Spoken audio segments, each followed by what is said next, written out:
Hi guys, I'm Mike. And I'm Stephen. And this is F1 Fanatics.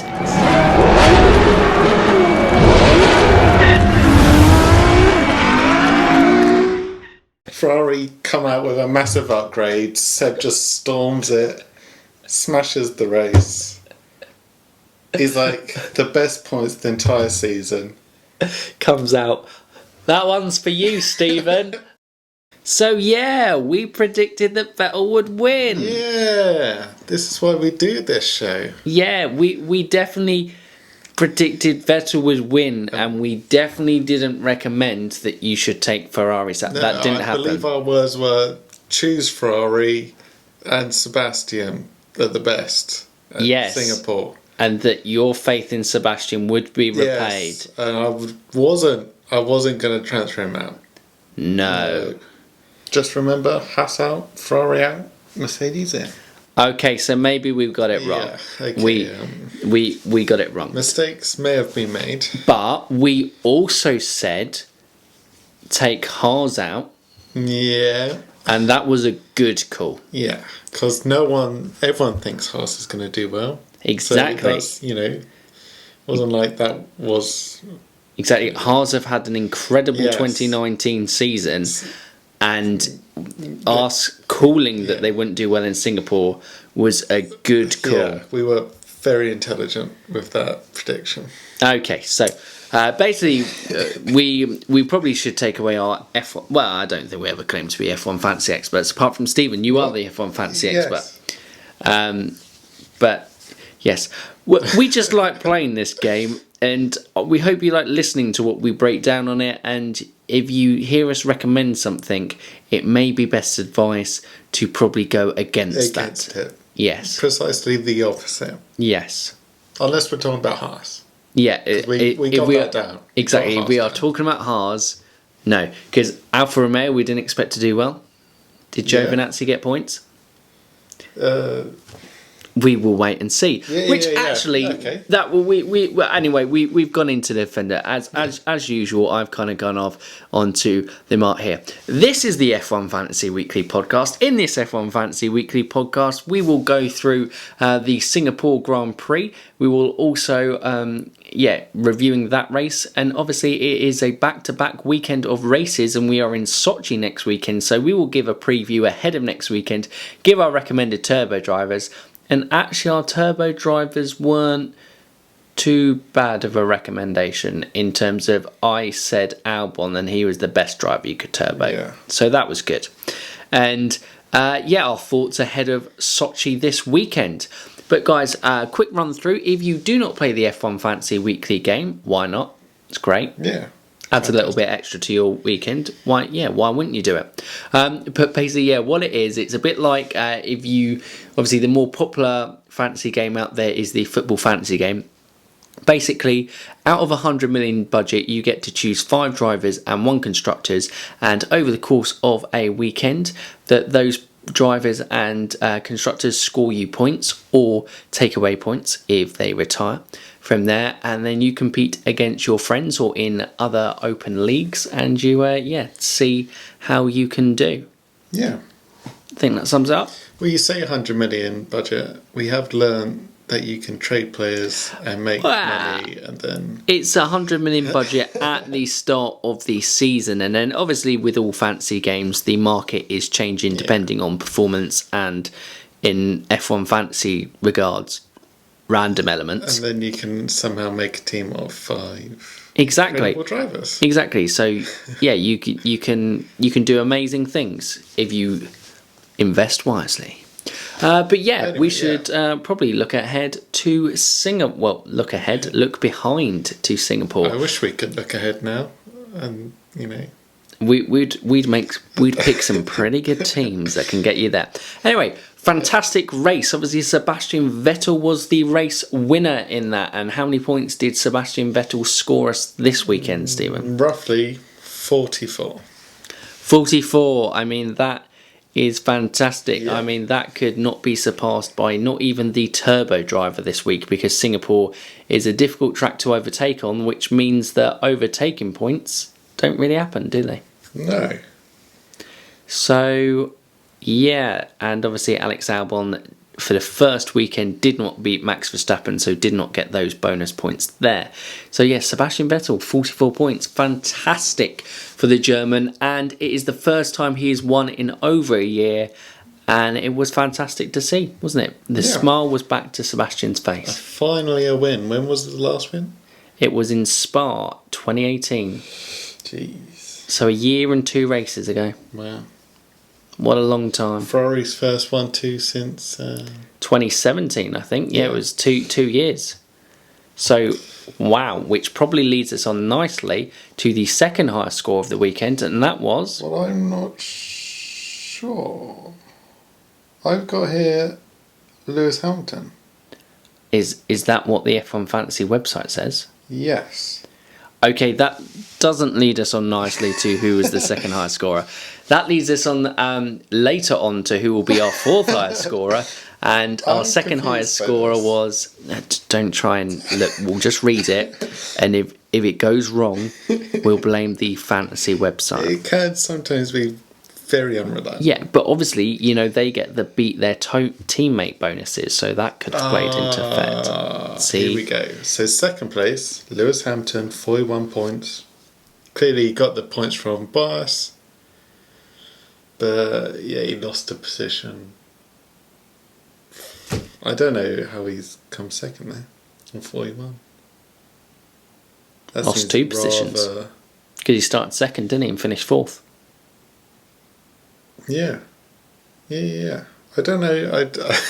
I'm very confused with that score. Lewis Hamilton has come second, and he has scored you 41 points. So the big boys, who are the most expensive... Yeah, sorry, that awkward pause. Stephen is desperately trying to figure out... It's hurting his head. He's literally hands in his head right now going, how does this make sense? Maybe qualifying points? Maybe. Because he was teammate. Second. But then surely Verstappen would have been... Don't know. It's all very confusing. Right, it's very confusing, but Lewis Hamilton scored you 41 points, which means the 2 most expensive drivers that you can buy were the 2 highest scorers for once. Well, not for once. It had probably happened in Canada as well. Yeah. But yes, so they did you well from there. This is a very... You can tell that we are recording this after the race day thing, and so we're still trying to probably come down from the highs of the Singapore race as well. Number 3. Yes, I was about to ask you, 3rd place. Max Verstappen. Excellent. 33 points, so that's a big drop off of 8 points. BB, his teammate, he finished 3rd, gained a position. Yeah, I dropped Charles Leclerc this week in favour of Max Verstappen, and by this accord... It was a good decision. I've made 1 point, and those 1 points, they all count, don't they? But we'll talk later on. I might have been better off investing in other drivers. Yeah, so 4th, we got Charles Leclerc on 32 points, as we just mentioned. 1 point behind Max Verstappen. Lost out to his teammates, lost out points there. Finished 2nd though, 32 points. Not bad for the price he is. I imagine that's pretty good for the Ferrari constructors points. Yeah, we'll get on to constructors. All right, I won't jump the gun. Sorry, lead this. You lead this section. Okay, I'll keep in line. I'll keep in line. You back off. This is my run through. Albon, number 5, 27 points. 27 points. Yeah. Oh, beats bias. Sorry, it does beat Vettel with the turbo, doesn't it? Yes. Yeah. Well, if you listen to my turbo pick of Alexander Albon, you are happy. Yep, that was a good shout. That's what I'm trying to say. We gave a good recommendation, so that is positive for us. Yeah. The Fancy Weekly podcast. That's a win for us. Thank you. I do like how we breezed over that Sebastian film. No. Albon, number 5. Bit of a boring race. Didn't have to do a lot. Got through traffic, but couldn't really challenge the Mercedes. wasn't really challenged from the mid-pack. He did well considering it's his first time out at Singapore. He didn't crash. No. Not many people did crash. Apart from Russell, but with a helping hand from Roman Grosjean. Yeah, I mean, the Kimi Kvyat was probably Okay, yeah. that was, Kimi accepted responsibility for that crash. But yeah, so maybe Kimi was the only one to crash out, really. Anyway, number 6, we have Valtteri Bottas, 25 points. Not far off Albon. return of the star wingman. But about 7 million more expensive. Yeah. It was told to back off.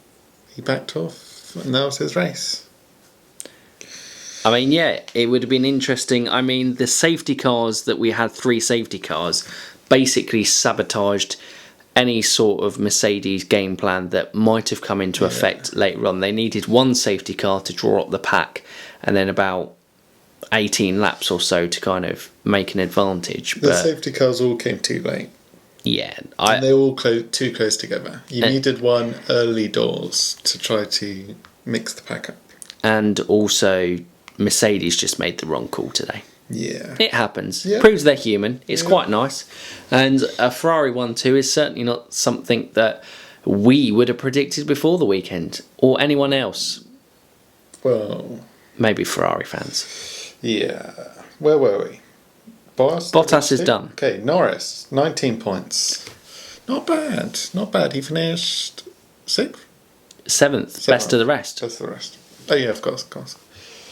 Yeah, not bad. 19 points. Probably one of his best points finishes. I think I so. would imagine. Beat Carlos Sainz was a very good drive actually from Lando Norris, and like we said, Alex Albon, good figure in there, finishing best of the rest the first time out for Lando Norris here is a absolutely superb drive considering the chaos that happened around at the start him with Hulkenberg into Sainz as well.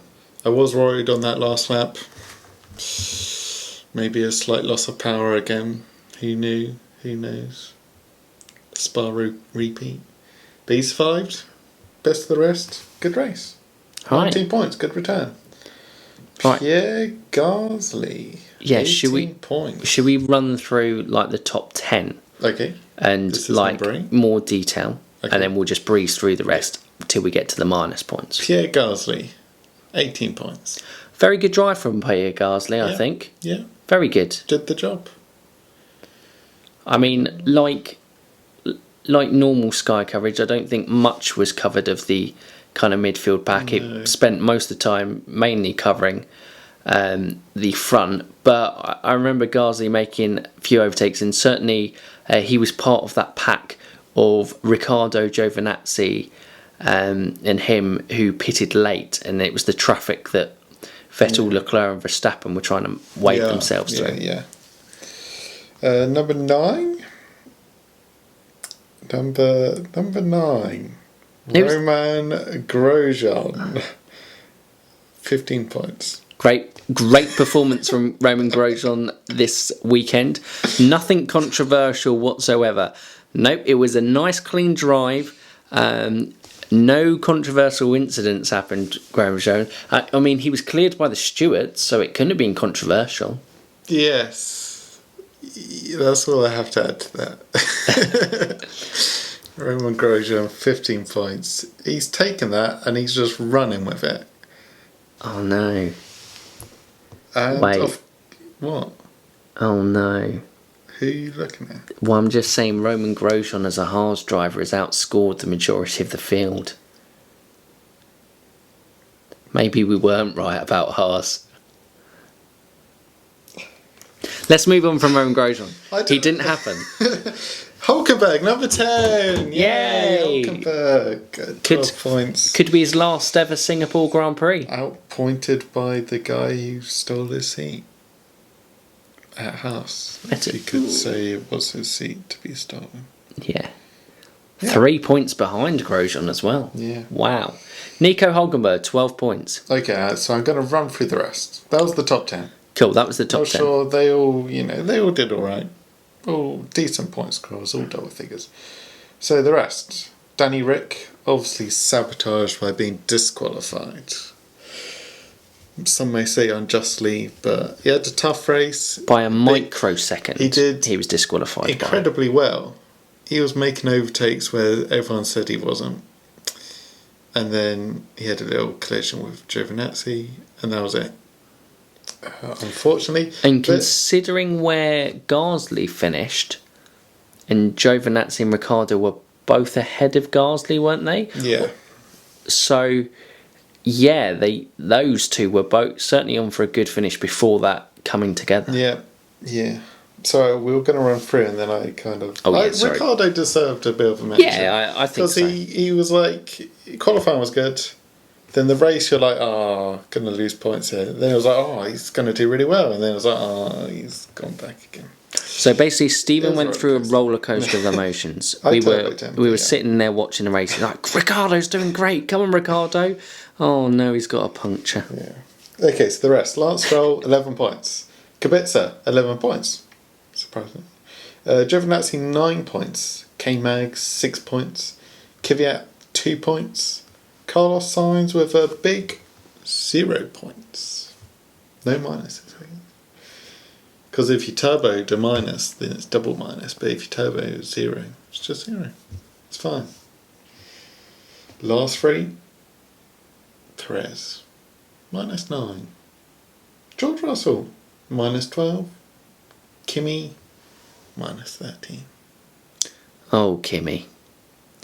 That could be in contention for our Kimi moment of the week, being the lowest scorer of the week. Oh, dear. Oh, no. Those minus scorers, I mean, having Sergio Perez, and I was backing him to do well to beat Ricciardo this weekend. He was doing well, and then the Mercedes engine, for the 3rd weekend in a row, has let him down, and more importantly, this time it let him down in the race. Oh. Yeah. Oh. Unfortunate. -9's not, terrible. It's devastating. Okay, yeah. Okay, on to the constructors. Ferrari, big boys Ferraris. Like we said last week, get Ferrari in. That's, we say, because it was certainly when we were being sarcastic when we said Ferrari out. And everyone caught on to that sarcasm. Yes, they did. So I'm pretty sure that Katie switched in Ferrari, so she got the sarcasm. Clever. Well done. They got 71 points. Brilliant. Just to confirm, Yep. I took out Sebastian Vettel and Ferrari and took a -10 points.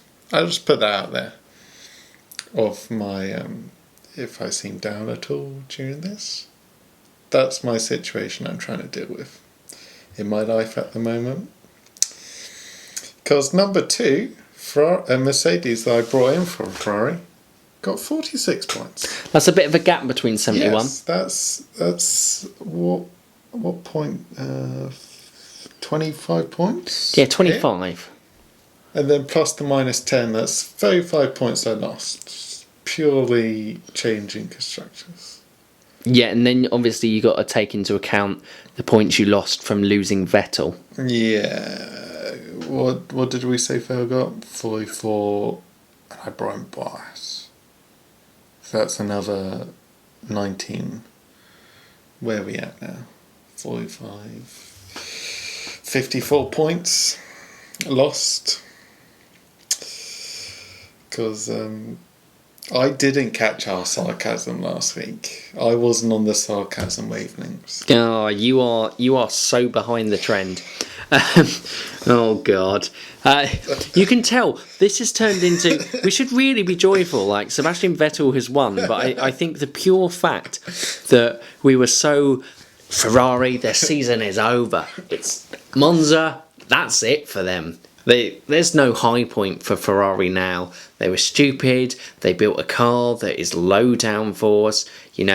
It's never going to do well at a street circuit 1-2. First 1-2 in 2 years. We'll say they didn't even manage that at Monza and Spa. Yeah. Right, anyway. Red Bull number 3, 45 points. Only 1 point behind Mercedes. Because the price difference between the two is quite substantial. That's pretty good for Red Bull. And you may have brought in Red Bull because the end of the season. They Yeah. could be doing well. So that's a good. I think Ashley had return. Red Bull, actually. Renault, best of the rest. If you kept them in after Spa. Spa? Monza. I keep getting those two mixed up. Don't worry about it. 23 points for Renault. 15 points for Toro Rosso. 14 for McLaren because of Sainz. Racing Point 12 because of Perez. Haas 11. Because of Grosjean. Yeah, wait, those don't add up. Oh wait, no, okay. Williams 9 points, and then Alfa Romeo rock bottom 6 points. Poor Alpha. So we were right that they wouldn't necessarily do well.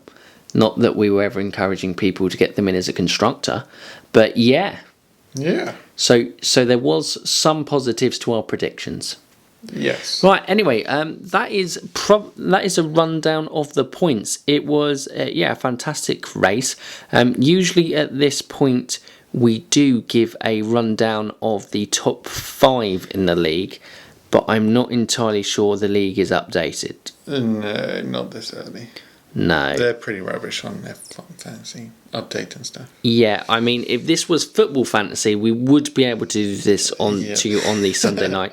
But this is F1 fantasy, so they like to take, like a fine wine, take their time with things to develop. Yeah, they're still perfecting.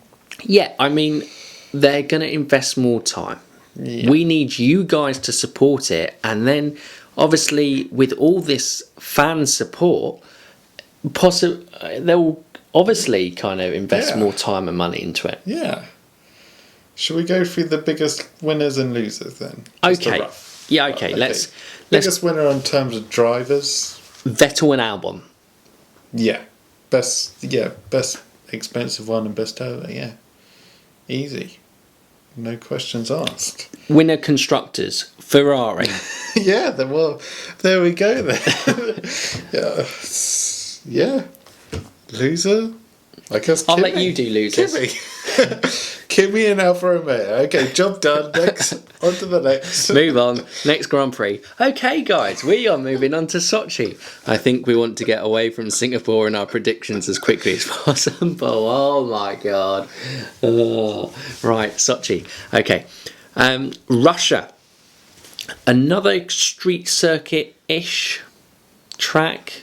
I honestly don't know where to start with predictions for Sochi.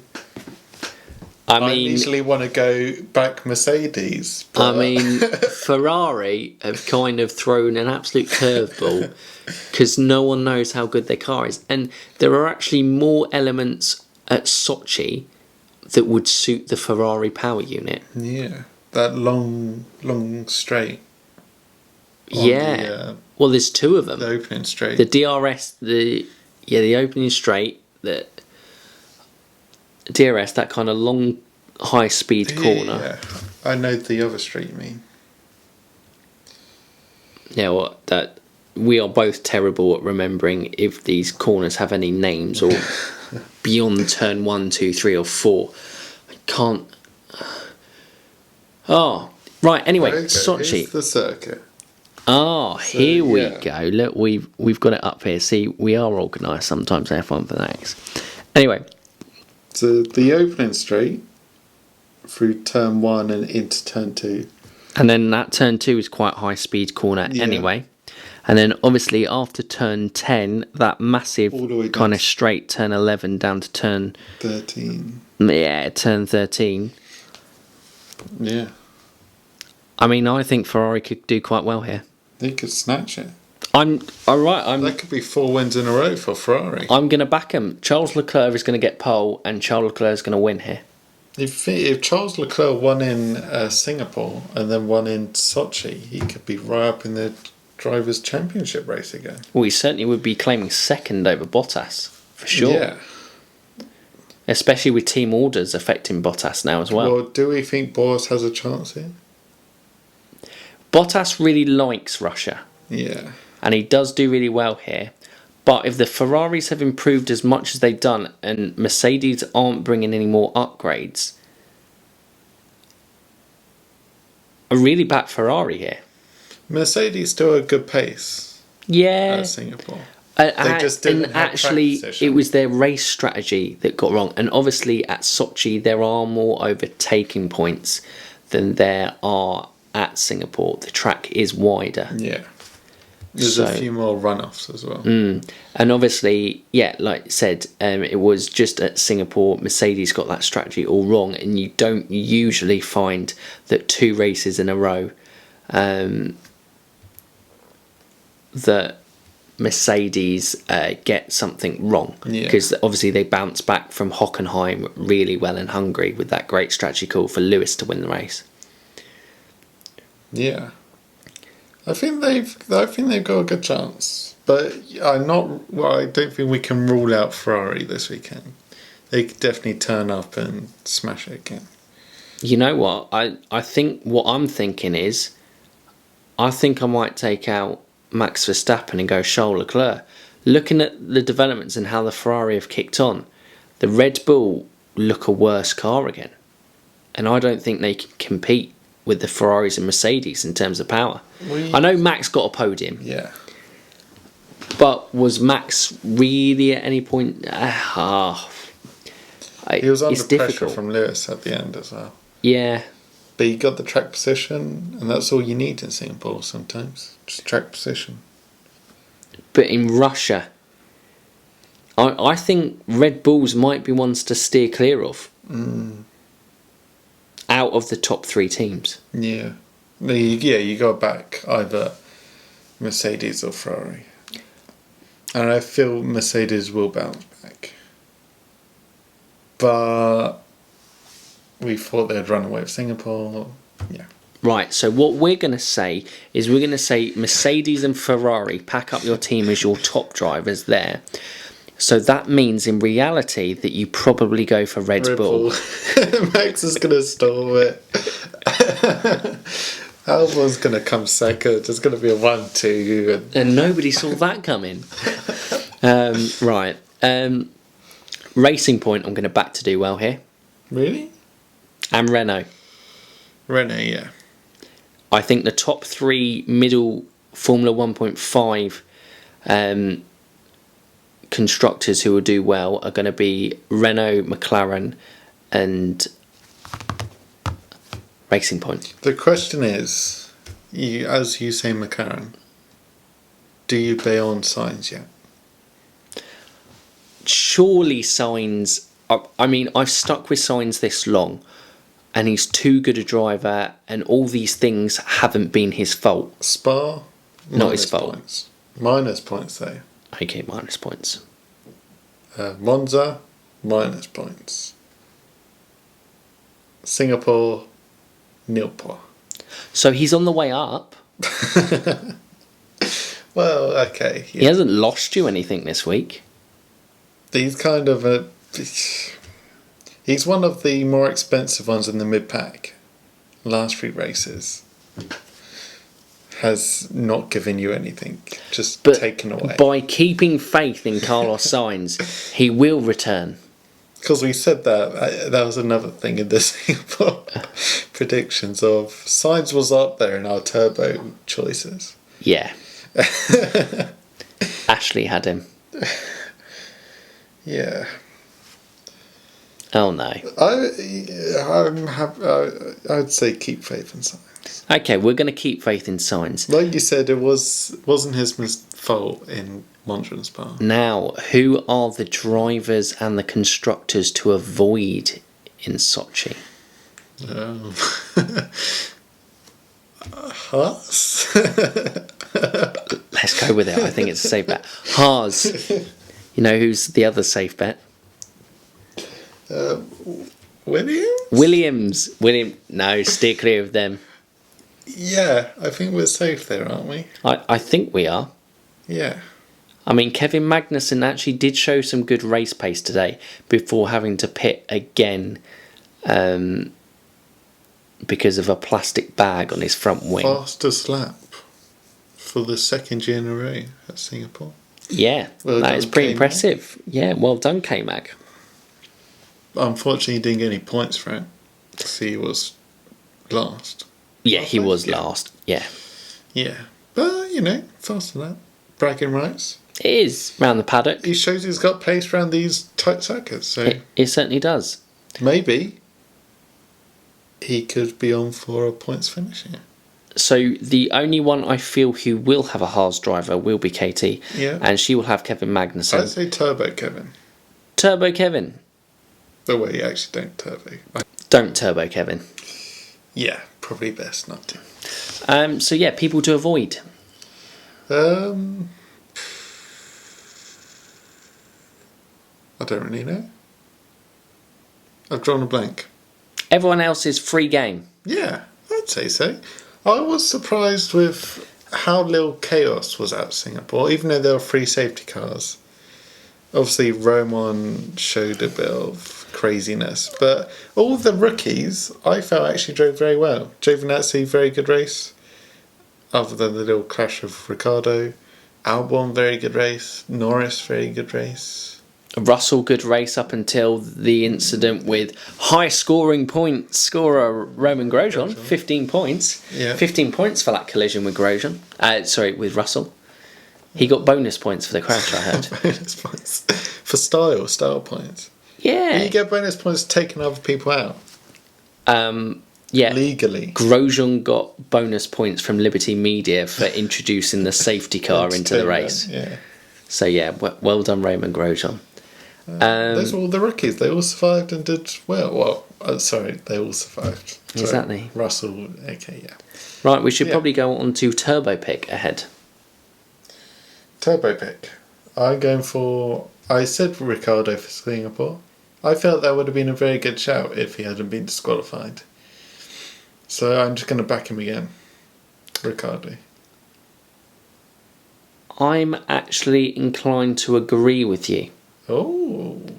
But just so we're not boring here, we don't like to be boring here on the F1 Fantasy Weekly Show. I'm going to go for Turbo mass point scorer, Alex Albon. So you said we're not going to be boring, but we have just picked the exactly same drivers as we picked for Singapore. Fine. Lance Stroll. Lance Stroll. I'm just saying, you know. Turbo Lance Stroll. Racing points are going to do well. Lance Stroll is going to recover after Monza. Vettel is obviously regained confidence. He's not going to get penalty points, so he can't be taken out. Lance Stroll. So Lance Stroll is going to beat everyone. Lance Stroll is going to finish on the podium. Lance Stroll will win the race. Cut. Lance Stroll is going to score 100 points. 100 points, is that possible? I don't know, but Lance Stroll's going to do it. He's going to come from the back. Oh yeah, if you go Paul and then... Oh, what he's going to do is he's going to qualify in Q3, then he's going to get a grid penalty and start from the back, then he's going to make his way all the way through the field and so get all the overtake bonus points, and he's going to finish first and get a turbo drive. Heard it here first, guys. Okay. Yeah. Okay. Turbo Lance Stroll. Turbo Lance Stroll. Or you could turbo Ricciardo or Albon. They're probably better bets. They're like, they're your safe bets. Yeah. Stroll's like your I'm going to win this week bet. Yeah. He's like a triple captain. Yeah, exactly. But for free. Exactly. So it's a win-win with Lance Stroll. Yes. Do we feel confident on that? No. Okay. Yes, I mean yes. Yes. No. Right. I don't think anyone else has maybe signed to bounce back after 3 weeks in a row. Yeah. He's in. Yeah, I think Carlos Sainz is... he's due a bit of good luck, isn't he? Yeah. Yeah. So this might be the week that when you back Turbo Sainz as a turbo driver, it pays off again. I'm not going to do it, but I think he's well thrown his name in the hat there. Yeah, I think you do. Yeah. So then Lance Stroll, obviously. He's your main man. Yeah, Lance Stroll is the main man. Then I'll put Ricciardo and Albon, and then Sainz is like... And then probably Perez below that. Yeah. Right, that probably rounds up our preview of Sochi. Kind of brief but effective. Yeah. I think we don't want to go into too detail after last week's Singapore. Disaster. Yeah. that happened. Yeah. But so that is the round up of the preview, which means that the only one way that we can finish off an F1 Fantasy Weekly podcast, and that is with the Kimi moment of the week. And you don't have a Kimi moment of the week, do you, Stephen? Or our joint Kimi moment of the week that we chose is Kimi Räikkönen not giving Daniel Kvyat the space on the corner and turning into him and careering his race out. Losing his front left tyre, it kind of buckled in, didn't it? Yeah, no one tries to race Kimi. No. If you try to race Kimi, then Kimi suffers the consequences. It was the torpedo being torpedoed. Yes, but Kvyat was fine. He was fine. He went on, but it did damage his race. Yeah. And then obviously you have the funny image of Kimi Räikkönen getting out the car and then just going, Looking a bit grumpy. This looked a bit grumpy. Yeah. And he's like, oh, this looks clear. Runs across the track and then I'm just not sure if seems someone waved him across or he literally just like, I'll just chance it. Yeah. There's only a few F1 cars going about. I mean, your idea that someone waved him across probably seems the most logical, but I kind of quite like the idea of Kimi Räikkönen just chancing his arm. He and was just going, kind of like looking, doing his left and right. Oh, yeah, no F1 cars here. yeah, this looks cute. Runs across. Let's sprint across. Get off the solid track. And I'm like, surely in that big runoff area there was another side. I just want to get back to the pit. Yeah, he wanted to get on the inner track. So yeah, Kimi Räikkönen, that is his moment of the week. We know every week, and also his ice bath moment. I didn't see that. Yeah, he had an ice bath at the back of the Alfa Romeo garage. They couldn't get the ice bath in his room, so he had this little spot outside the ice bath garage. So when he jumped out the car and pre-car to keep himself cool, he had his ice bath in this kind of really awkward little room behind it. So that was also a funny Kimi Räikkönen moment. As we are big fans of Kimi Räikkönen on the F1 Fantasy Weekly show, and he is the comedic talent that just keeps giving to us. It was another strong week from Kimi Räikkönen. Yes, on his Kimi moments of the week. I give him a 10 out of 10 for Kimi moments of the week. I'd agree. Yeah. Race performance less so. Yeah, well, yeah. We won't talk about that. Anyway, so guys, that is the F1 Fantasy Weekly podcast. So if you like this, let us know. Give us a thumbs up. Yeah. Get involved in the comments. What was your team like? We will return next time out after the Sochi, because I think we'll return to a later filming in the week where we can give a rundown of our league as well. Yeah. But I can only imagine that Playtech Super Life still leads the way, and I imagine Death Eaters probably overtook me as I had a terrible week to be second. Although both of them were back in Mercedes, weren't they? Yeah. So maybe. But also, maybe a few surprises. Mark from the Beyond the Grandstand YouTube channel also joined this week to build our league up to 10th. And he, I know, backed Charles Leclerc and Ferrari. So could be some big points for him in there. Yeah. But he did also have Danny Rick. Danny Rick got 11. Oh, so yeah, Ricardo didn't do too bad then. But yeah, guys, get involved in the comments. Let us know what you thought. And if you are new around here, don't forget to subscribe to the channel, click that bell notification, and you can keep up to date with all our latest content. But there's only one way to end it, guys. You F1 fans, keep racing.